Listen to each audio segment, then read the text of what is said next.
Hey guys, welcome back to my channel. So today we're going to be talking about a new to me indie brand, and that's Nvr Enuff Polish. And this was one of the brands that I was able to shop from at the indie shop event that I went to in Torrance last weekend.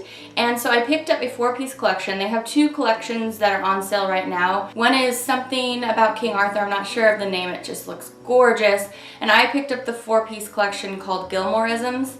It was really kind of a toss-up. They both looked absolutely gorgeous. So we are going to review the 4 polishes in the Gilmore-isms collection. This is for pre-sale right now. I will link their website down below.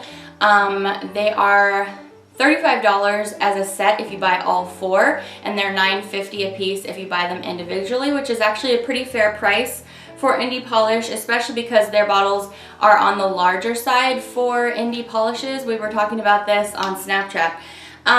Okay, so let's go ahead and get right into it. So I'm going to start out with the red. And now I actually haven't ever watched Gilmore Girls. I think I've watched 1 episode or so. And what I've been told is you really have to kind of like get in a little bit. So I don't know, after the first episode I wasn't like too gripped. So I definitely need to give it another try because I know it's on a lot of people's favorites lists. So I don't know what any of these references mean, unfortunately, but we are going to just look at the absolutely gorgeous polish. So first up, we're going to look at Jam Hands, and this is a very rich strawberry, and it has a lot of components. All of their polishes have a lot of components in it. So pretty much everything that you're going to see today has holographic elements in it, and then they have other things in their, their glitters and their shimmers. So this does have holographic, and it has like a purpley blue iridescence going through it too. It does just have a lot of really small particles. Very, very beautiful. I think all of their polishes that I've tried so far, because I do have one coming up for you in Swatchfests this weekend too, I like them all best at least 3 coats.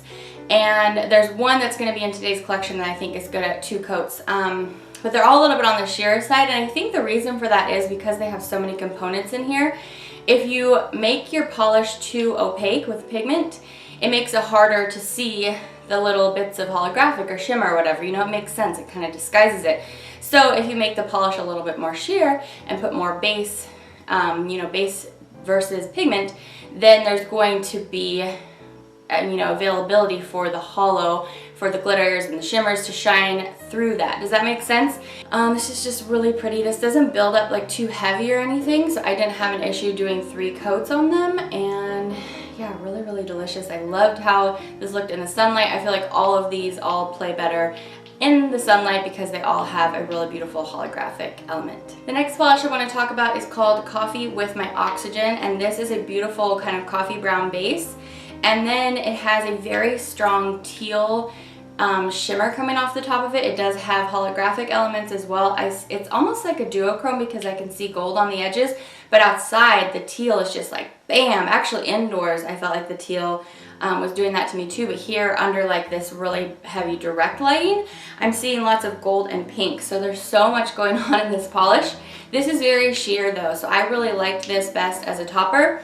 Even at 3 coats, I wasn't able to get this opaque enough. So when a polish does that to me, and I know it has like all these awesome components in it, I'm like, okay, I don't really want to waste the polish trying to build it up on its own. It's going to be much better as a topper. So I am sharing it with you over a nice 1-coat brown from Picture Polish, which you'll see later on from me. And I think it looks great. It gives it that nice base to shine off from. This of course looks lovely outside. This actually does look really pretty indoors too. So this is Coffee with My Oxygen. The next polish is the one I have on my nails in this video, and this is called Oi with the Poodles already. So like I said, I don't know what any of these lines are from, but they're really cute. So this one is a nice, it's almost like a deepened periwinkle blue, because when I look at this I see purple as well. This of course still has holographic elements in it. It has silver. It has this nice pink shine that picks up off of it too. I did do 3 coats for this one. That's what I have on my nails today and in the photos and the live application. This is really beautiful. I think I would suggest top coat with all of them to really kind of help you bring out all of the sparkling elements within this polish. I really enjoyed this one as well.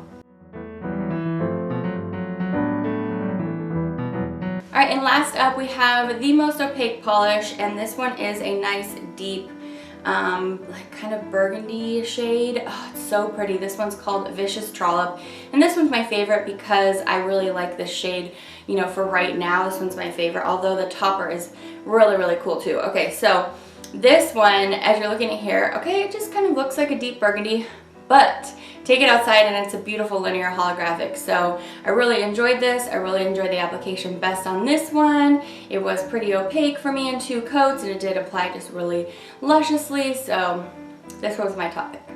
Alright guys, so those were all 4 polishes in the Gilmore-isms collection. When I was at the indie shop, the line for Nvr Enuff polish was almost out the door. It was so long, so when it had gone down a little bit, I went ahead and hopped in the line and went up and talked with the girls from the brand and kind of learned about what their brand is about. And I was really anxious to try some of these polishes for you and let you know what they're about, because they definitely seemed to be a fan favorite. They did let me know specifically about their website how they release things, is they kind of like release a collection and leave it open for a couple weeks or so, and then they close on that collection and they kind of just move on to the next collection. So it didn't sound to me like they do re-promotes over and over. They might do one if they like have a particular collection that's in really high demand or something, but it seemed like they like to leave it open, you know, get the polishes to everybody who's interested at that time, and then they just move on. So basically why I'm telling you that is, if you found something in here that you really, really want, and moving forward with this brand, if they continue to conduct their sales in the same way, what you're going to want to do is make sure you hop on it right away, or else it will be gone. So that's why I wanted to go ahead and get this review up for you first out of all of the indie brands that I shopped at the indie shop, because I think that you want to probably get in on this pre-sale, or else you might not be able to find these polishes later. So that is my whole review. I hope that you found this helpful. I really did enjoy this brand. It came with high recommendation from a couple of you that I was able to meet at the indie shop, and so yeah, it did not disappoint. I think that's going to be it. I will see you back for my next review, you guys. Take care. Bye. The next polish is really interesting. They gave us a pink and it has strong gold shimmer. So everybody's jumping on the gold shimmer bandwagon, and I'm not mad about it because I adore it. I don't think I will ever get sick of it, because the gold shimmer just like warms everything up and it makes it so interesting, gives it a